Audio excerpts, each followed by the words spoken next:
Hey everyone, welcome back to Real Talk NFT, where we love talking all things Web3. We got the cohort, Brian McNutt here. I'm Joe, your host. And today we have a very special guest, Les Borsai here from RFLXT, who is leveraging blockchain AI to help build a more open and fair talent economy. Welcome, Les. Hi, how are you? Thanks for having me, guys. Yeah, I mean, reading about your background, you have an extensive background, crypto investments. I mean, we can probably talk all show about it itself, but briefly tell our audience how'd you get into Web3, and tell us a little bit about RFLXT. Yeah, so I guess if we go back to the beginning, I guess I'm a little bit nostalgic, and I've always loved video games. And I do believe in this philosophy of everything that was old will be new again. And one of the games I really, really loved was a game called Neuromancer, and I think it came out in 1987. So it was one of the early cyberpunk games, and I'm old enough to remember like that whole cyberpunk movement, and loving books, by William Gibson or the Phil Dick books or Snow Crash or Neil Stephenson stuff, and it was such a cool vibey thing, and it impacted culture. So I've always really loved culture. I left home at a pretty young age and ended up working in the music business because that's what all failures do. When they leave home at 16, they go to the one thing that's an easy job. But all kidding aside, I worked in every aspect of the music business, and that was everything from promoting concerts to managing talent, and working at record companies. And I always had a love affair with technology, so I did some things in the Silicon Valley kind of early on as that world emerged. There was just something about technology. I was always kind of driven to it. So pop culture, technology, I was always just like mixing ideas. And at a certain point in 2013, I became an advisor to Ripple in 13 and invested in the Ethereum presale in 14. 17, bought my first NFTs, and in 18, with my partner Dave Seymour, we formed a company called Wave, which was a company that was a registered investment advisor. We focused on finance. I wanted to get away from entertainment. I wanted to, do something that was vastly different, and Dave kind of afforded me the opportunity to do that. And what that company does in a very regulated way is we have funds, we manage finance for high net worths and protocols, and we create financial products. We do some distressed asset stuff as well. I don't know why this phone is making noise, but I am going to shut it off. So Wave became one of the bigger registered investment advisors relatively quickly, and by 21, we're managing a couple $1 billion, and we had really, really good partnerships. And I really fought most of my career to get out of entertainment. There were so many things that I just didn't like about it. I didn't like the way IP was being dealt with. I didn't like the way talent was being dealt with. I didn't like dealing with talent. I didn't like anything. And I had the opportunity with Charles Hoskinson, who was the founder of Cardano, to reimagine what NFTs and gaming might look like. And that's what Reflect is. It's a product of that conversation. And really, what's that quote about insanity? Doing it over and over again? Somehow always go back to facets of entertainment. So that was a long-winded explanation to tell you how I got to Reflect. Tell us a little bit about the platform Reflect. Like, what's the overall thesis behind it? Well, the overall thesis, for me was really, really simple. I saw this kind of split over Web 2 and Web 3, where the Web 2 guys didn't like the Web 3 guys, and the Web 3 guys didn't like the Web 2 guys, and I just didn't look at the world that way. I thought, there were interesting aspects to Web 2. If you play traditional games that are created by traditional companies like Activision and others, they have these amazing, beautiful ecosystems, buying skins and just, the vast amount of speed, with Web 2 and what you're able to accomplish through all of the different platforms globally was always really interesting to me. So it wasn't like Web 3 is going to replace all of this. It was kind of the same shit we heard, when crypto came out. Venture capital's dead. Crypto's going to be, it's like, no. There's elements that you need to tap into with Web 2. And, for me, the interesting parts about Web 3 were different business models, monetization, the ability to sell digital goods, and that's what I'll call NFTs today. Yeah.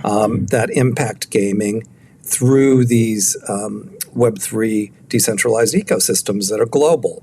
And if you go back to my early career, when I took the concept of, music, for instance, there were great technologists in Silicon Valley that thought they were, A&R people. And there were great A&R people that thought they were technologists. And there was just this communication that didn't work. So if you could bridge the gap, you could create these really interesting products. And that's how I got into IP and a lot of other technologies. Well, it's really the same thing here. The Web 2 guys are real purists, but then, you got guys like Sweeney. It's just so interesting to see, a position that Epic takes, whereas a different position that Steam might take. And that part of all of this really fascinated me. So the thesis was, how do we take these interesting emerging technologies like AI?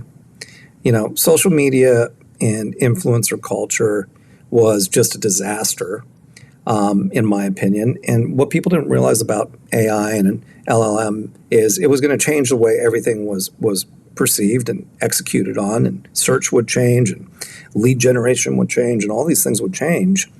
And so how do we take AI? How do we take gaming? How do we take vintage gaming and reinvent it? And how do we take, digital currencies and decentralization to create a world? Because that's what I wanted to do. And I didn't want to say, well, fuck Web 2. I wanted to really create an environment. So if we really distill the thesis down, is I really like world building and, having people that are talented come build. I don't think I'm talented enough to build anything. I don't have enough resource to build anything. We raised a bunch of money. But, the truth is, I didn't really want to be a game developer or a builder. I wanted to build a studio that was different, because we have technology today that allows for that. And the thesis is really simple. You build a world and people build into that world, and you use digital currencies to monetize that world. And you take influencers and you motion capture them and integrate them into gaming. And as they get integrated into gaming, you can have real experiences with an influencer in a game, which eventually would be UGC, where anyone could be in a game. So you take these, Twitch streamers, and you allow for that streaming with their AI counterparts in these environments. And that's what we've been building for about a year and a half. So it really was just combining all of these theories was hard to do. And we were able to build some really pretty interesting things as a result of it, just by combining it all. And it's funny because a lot of the stuff Meta's talking about with celebrity and AI, I went through a divorce and I got to spend a lot of time looking at those virtual girlfriends, and it's just amazing to see. I played every single one of those fucking things. And now we see the art ones. And, you want to know what my thesis was? The technology in those virtual girlfriends are unreal. What they're able to do. What if we put that in a game environment and created action around it, and created something that you could connect to that wasn't OnlyFans, for instance, that created other monetization vehicles? What if that character could sell branded armor, and, they're just selling to their followers in a new environment, which opens up new monetization. So the other part of the thesis, and I know I'm going a bit long here, was, games for the longest time rely on this hit-driven business. It's either a hit and successful, or it's a failure, and you make this huge investment. Well, that's Hollywood. A record's either a hit, a movie is either a hit. Well, what if we threw that out and we did vertical integration in an environment where we didn't rely upon hits, because we could use digital currency and the values of it and the right placements of it and the right user base to generate and monetize in different ways? Well, that's what I wanted to build. That was a mouthful, guys. Sorry.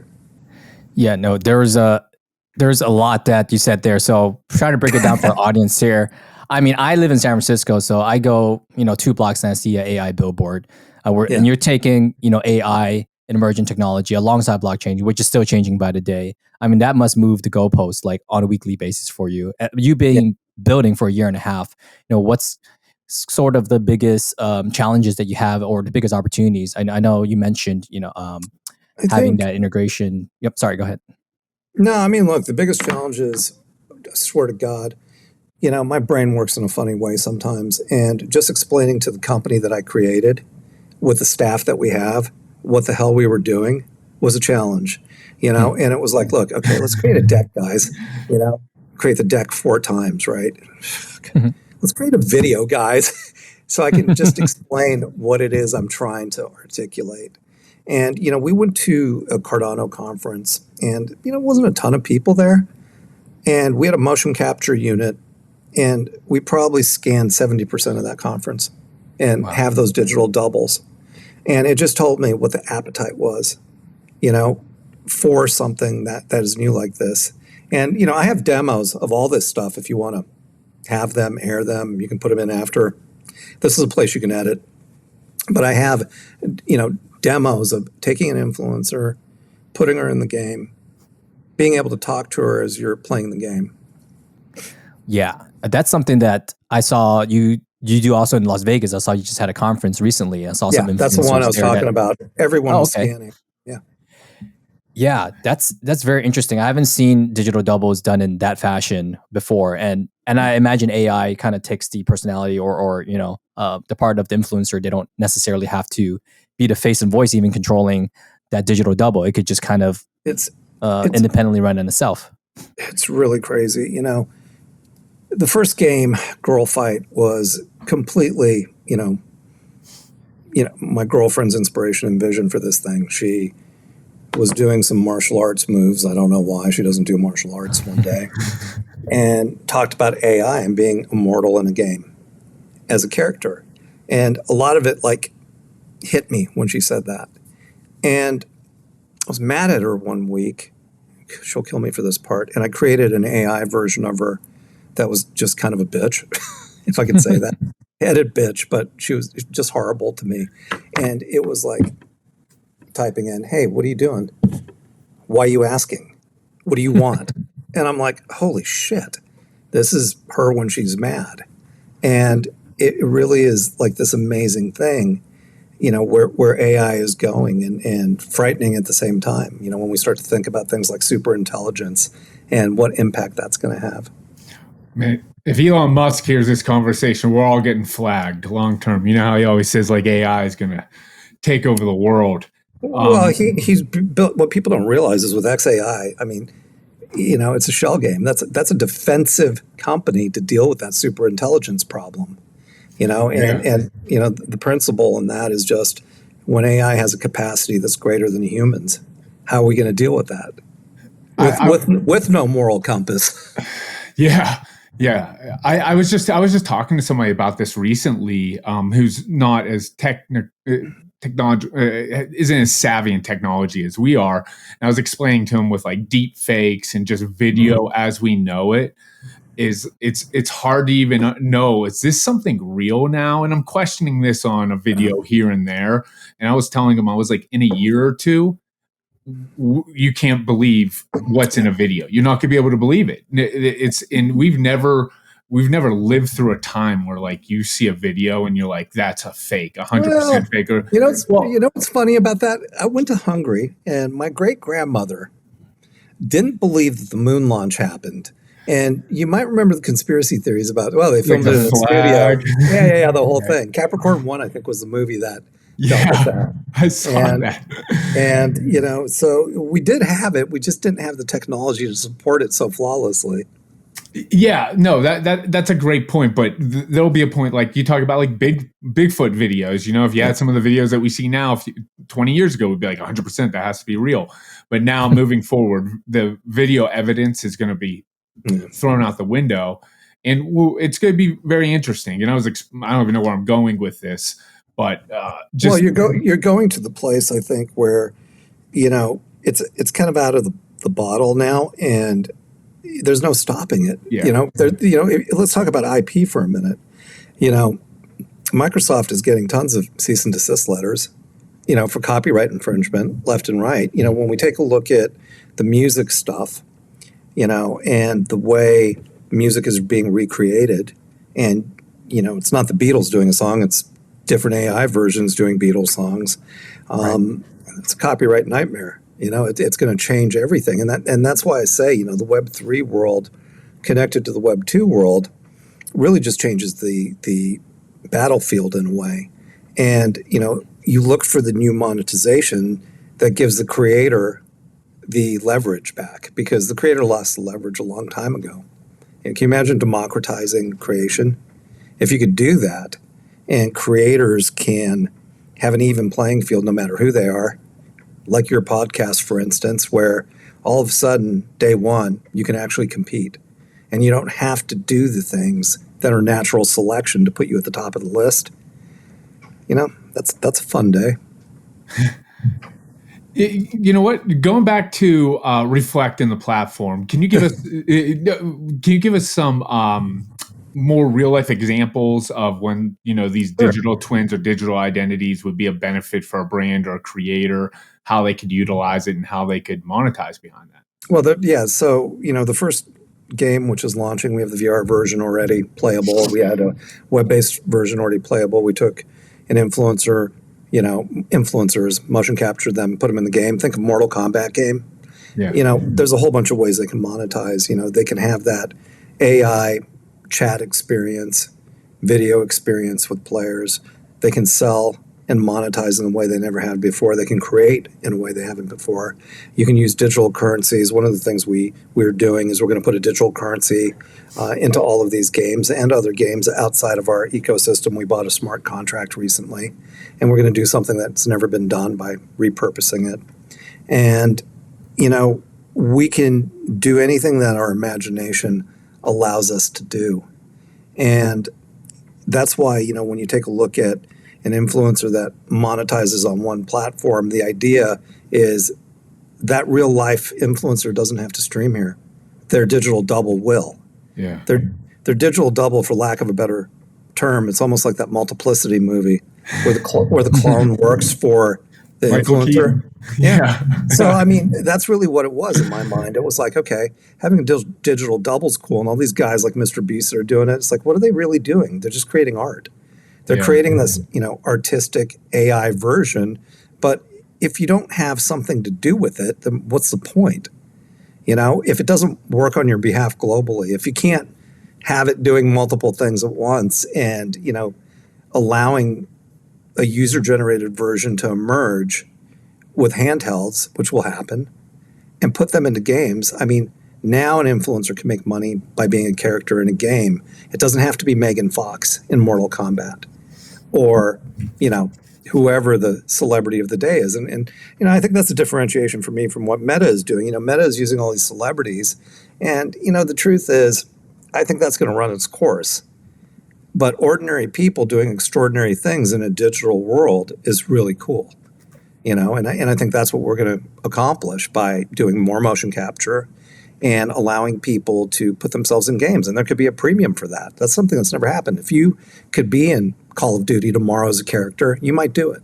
Yeah, sure. We're kind of already doing that a little bit, like in Madden or in an NFL game when you're, it's not the same level, but where people want to be themselves. I want to make myself Brian McNutt. I want to look like me. I want to play on my favorite team. And what that really requires is, someone that has an affinity for the game. And the way I think about it, again, if I'm world building, is the underlying foundational environment is there. Let other people build. They're the builders. If you can put the tools in place, and that's what we spent a lot of time doing, is putting all the tools in place so we know we could sell things through secondary marketplaces. It's built on the Cardano Foundation, but, we're going to expand out of that. But it was really like a fun way to build the thing because we knew we could go much bigger and we could go globally with this. And it would be a very different kind of experience ultimately that hadn't happened. And if we take a look at, the decline of NFTs, well, NFTs and games are different. Take a look at Immutable. Take a look at the other guys out there that are doing this. They're the ones that are, up 50% right now. And there's a reason. There's an actual use. Mm-hmm. There's a deep use where if you improve, the odds of you succeeding in a game, or you can monetize in a game, or you could stake in a game, whatever. If you take the financial aspects in that game, then it's a whole different experience. Yeah, absolutely.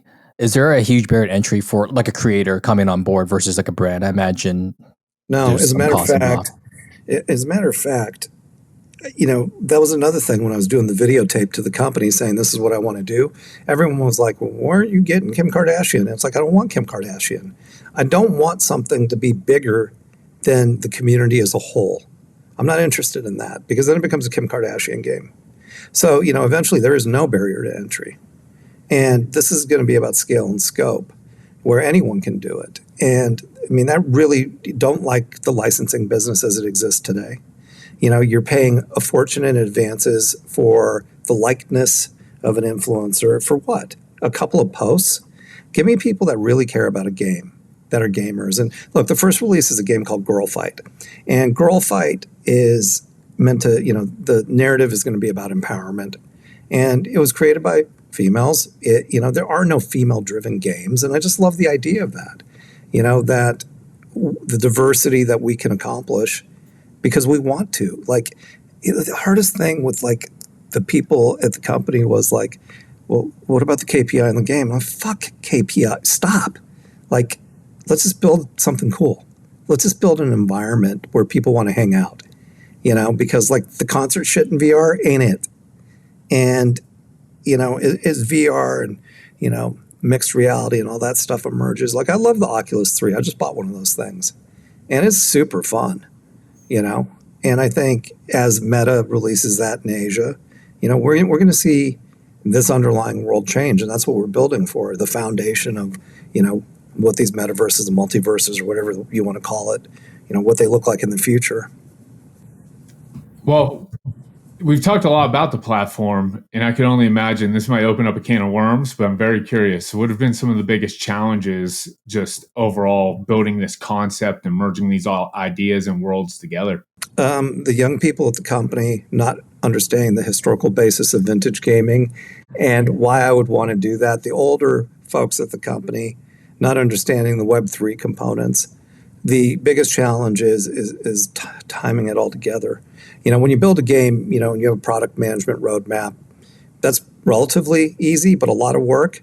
But when you have a game and you have a product management roadmap, you have a digital currency roadmap, you have a foundational cryptocurrency, roadmap, you have the influencer themselves, the deals and what those deals look like, the IP, and how you're going to integrate them into the game, what the timeline on integration is, the VR version of that, and putting that all together is a challenge. Talk to me about the vintage gaming, big vintage gaming. I love that. So for me, this is just like a labor of love in some ways to go back and get these games that may have succeeded, but just were cool. We also have some Web3 stuff too. And we look, one of the games we went back and got was this thing called Descent by Overload, which was a cool vintage game, and we're going to reinvent it for what it looks like in Web3. So that's just another part of the business model. I think when I thought about Reflect, I thought, well, what are all the cool business models we can do that are a little bit different? Because then we don't have to succeed with one and have a hit-driven business. Because in my mind, it's a studio eventually, because sound stages aren't going to last forever. They're going to be part of tours. When motion capture will happen on a desktop. So you'll be able to do a studio, a music studio, television, anything you want to do with this format. And that's where I want to get to. And it's not by, creating the biggest, best game and competing with the games that are coming out. That's not going to work. And as a matter of fact, I was having this conversation with one of the guys at Grand Theft Auto who'd been there since the beginning. And I was really excited to talk to him, because I just love that game. They broke all the rules and they really connect. And the guy starts talking to me about performance and user base. I'm like, is this Grand Theft Auto? What the fuck? Seriously, I don't want to talk to you. That's not it. Just create an environment that people want to do cool shit in. So, the challenge is really we're just tying all of that stuff together. And the vintage games were just, the other game we have is a Web3 game actually called Chrono Shot. And we're just taking these games and a bunch of the Cardano games are going to be part of the ecosystem, and we're just allowing for different things to emerge through the creativity and resource of building because we have the resource and a fair amount of experience to help those people that are building on the platform. Yeah, there seems to be it sounds like a huge opportunity, obviously, of gaming, right? Gaming's bigger than movies, music, sports combined. I imagine that's why you're in there. And where do you want to go with the technology? There's how difficult is it for the layperson to onboard? And we know you're targeting creators, Easy. and the easy. users are behind that. It's easy. It's because like I'm not creating this thing where I'm like, I don't want to be the guy that's a critic. Initially the way it's going to work is, I'm selecting some influencers and streamers, but if someone came to me, that was passionate, like that's what I care about. I don't give a shit about anything else, because they're the ones who are going to carry the message. And so, to onboard into the platform, from technical perspective, I mean, we're going to make it easy as we kind of emerge from, different blockchains. And, we're going to do a bunch of BD and, give people resource so they can build on the platform. So I don't want to make it hard. Everything in life is hard, like I remember these poor artists trying to get their first record deal, and it was just like such bullshit, like one of the minute I knew I wanted to be a record executive is when I went to my first showcase and I saw the asshole record executives sitting in the room looking at the talent and judging it. And I thought, okay, I never want to be talent because that's terrible. So if I'm going to be in this business, I want to be one of those assholes. And sadly, I did that for a long time. And then I just realized just like how terrible it was, to be that guy, and these poor artists, they were being treated like product offerings. And that's not what art's supposed to be about. That's not what anything that we build is supposed to be about. People put their kind of heart and soul and pain and love into creating things, whether it's a movie or a song. And, it's like, who the fuck are we to judge? Anyone should be allowed to create anything they want to create and be able to make a living at it. Absolutely. Yeah. With the advent of AI, I mean, like you've mentioned protecting creator IP. Yeah. How I saw the coolest use case of AI that I saw recently was just someone remade Star Wars through Japanese characters and languages, which was super cool. Well, by the way, let me be clear. I'm not actually on that side of protecting the IP. Okay. That's not what I said. I said it's going to be an IP nightmare for the guys that hold the copyrights to IP. It's going to be a nightmare for them because the guy from Star Wars is losing his fucking mind right now, or whoever owns, all of that IP. I think it's cool as shit. And it sums it up. I don't know if you guys ever watched Dave Chappelle, but I just saw this the other day and it was so cool. It was a Dave Chappelle interview, like on late night. And he had that one skit where he's talking about Prince playing basketball and serving pancakes. And Dave Chappelle has this photograph. He's dressed like Prince serving pancakes. Well, Prince took that photograph and put it out as a record. And I'm like, how fucking cool is that? And Chappelle goes, I can't sue him because I'm like taking his identity, and he put it on his own record with my face when I did exactly the same thing to him. And it was just like, that's how screwed up IP is in some ways. So when someone comes out with the Japanese version of Star Wars, to be honest with you, I want to see that. And look, there are parody laws that you can do that kind of thing. But I think, the Wild West of where it goes is really, really interesting. And, I don't need to be the guy. Like when we started doing the influencer deals, for instance, everyone thought I was crazy. I'm like, I don't want the likeness. If they want to leave the platform, they can have their digital double. I don't want to keep that either. Like I'm not in the business of owning something that's not me. Yeah. Like, I don't care what it costs, they can have it. And that was always kind of my whole deal, like leaning into not trying to, leverage people by ownership. I mean, you hear those nightmares about record artists, that are indentured servants for the rest of their lives because they signed a contract. Like, who the fuck wants to be that guy, that does that to someone? It's just so much easier to say, let's scale this doing something that's fair, and we also did really big margins for the creators. That was another thing. If you take a look at the existing influencer world, influencers don't make as much as you think on the percentage side. They'll get these advances, but they don't make shit on the percentage side. And I was kind of like, well, forget the advances. I hate them anyway because they don't do anything once they get them. But let's give them all of the upside almost. So we took really small portions. We took 10, 20%, depending on what game we were putting them in, and let them have the bulk, 80, 70%, depending on what it is that we were doing with them, and let them have that money. I didn't care because I knew that if it could get to a place where there was enough usage, then we would be able to convert it in other ways because we're smarter about monetization. That's the thing digital currencies have showed us. Very interesting. I guess the last question I have is any future developments? I mean, I know you have a ton on your plate here, but any exciting announcements? I have to stop engaging in other projects. I think between Wave, which is something that's very important to me. We've been in business since 2018. And when everyone imploded, we ended up standing still. And Reflect has nothing to do with Wave at all. Reflect is just a separate thing I wanted to do. And Charles had the vision, and we expanded on it, and we have this really good team of people that are building this. And I think one of the things that's been funny is telling the story has been relatively difficult. I think people are locked into the stories about AI right now. Sam is obviously dominating the news right now. With that Microsoft move, which was awesome. I love that. Because at the end of the day, I guess what I'm really interested in is just disruption. Yeah. Right industry. So awesome. That's my story. So where can we find you next? Where can we go get our digital double? Are you going to be at some events? Where's the best? We'll be at events. If you want to do one, we'll just do one. We bought a motion capture, we bought the motion capture equipment so we can do it.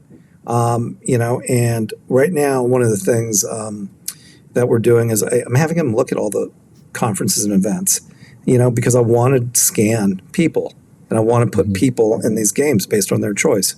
So the more people we have, the cooler it'll be. Absolutely. Yeah. I can't wait to see you might have one already, but ourselves, we are emerging content creators. Love to have ourselves running around digitally in your games and potentially in the future. Happy to do it. That's the whole thing about this. And, the funny thing about what we're doing is I feel like we did it very early. We had a couple of stumbling blocks here and there, but I haven't really heard of a lot of people doing it to the scale that we're doing it, because we're actually doing every aspect of it, which was the really challenging part. You hear people doing pieces, but we were like, fuck it, let's do the agency. Let's figure out how to do the growth hacking for the digital doubles. Let's create all the social media for the digital doubles. So we literally went piece by piece and figured it out and hired accordingly. Nice. Yeah, we would love to have you back here, Les, because we know this technology moves like in dog years. And I imagine in a few weeks from now, you're going to have a whole different sector to share with us of how you're disrupting it. Well, that's the sad part, like with my virtual girlfriends, all 1,000 apps I've downloaded. Lord knows what I've paid for. He's laughing because he's done it.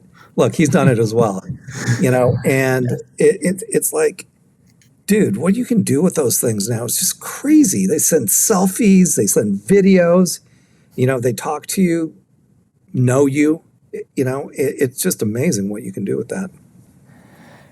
Amazing and a bit scary. I just had my firstborn, and it's going to be an interesting world he grows up into. Let's just say that. Well, hopefully a good one. Yeah. Perfect. Well, it was amazing having you on, Les. We'll let our audience know how to find Reflex and you down below. Yeah. We'll make sure to invite you back also. I appreciate it, guys. Thanks.